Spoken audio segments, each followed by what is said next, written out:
If there's anything that brings all of the nation of Israel together, every single Jew, doesn't matter if it's Ashkenaz or Sephard or Edura Mizrach or whatever, everybody, it's the Shema. It's the Shema. That has kept us alive for thousands of years. That central mantra for the entire nation of Israel. Some of you actually may have heard this beautiful story about the famous Rabbi Yitzhak Halevi Herzog, who in 1946 left Israel just after the Holocaust and went to Europe.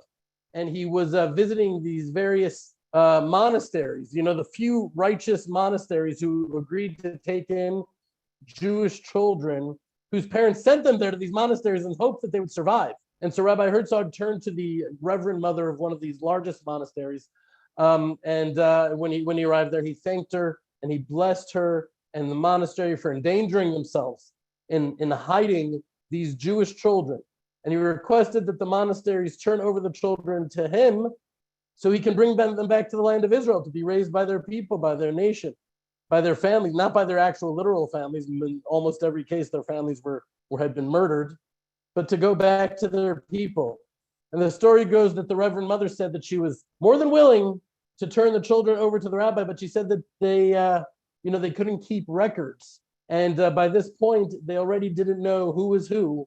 And there was no way that they could definitively tell who were the Jewish kids and who were not the Jewish kids, particularly being that most of the children themselves didn't know because they were little toddlers, babies, infants at the time that they were sent there. So Rabbi Herzog assured the Reverend Mother that he would know, that he'd be able to tell, and that the children were then gathered into a large hall. And when they were all congregated in one place, the rabbi cried out in a loud voice, said, Shema Yisrael Adonai Eloheinu, Adonai Echad.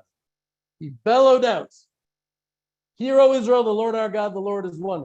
And immediately, dozens of children, from the hundreds of children there, thousands of children, dozens of children rushed up to the rabbi shouting, Mama, Papa, Mommy, Tati, Tati. They're calling for their parents with tears filling their eyes and rolling down their cheeks. Many of them were sobbing uncontrollably. They probably didn't, remember much in their heads and their brains, but those memories of their parents singing the Shema to them before they went to sleep, well, that's not a memory in the head. That's a memory in the heart. That's a memory burned into the soul of the nation of Israel.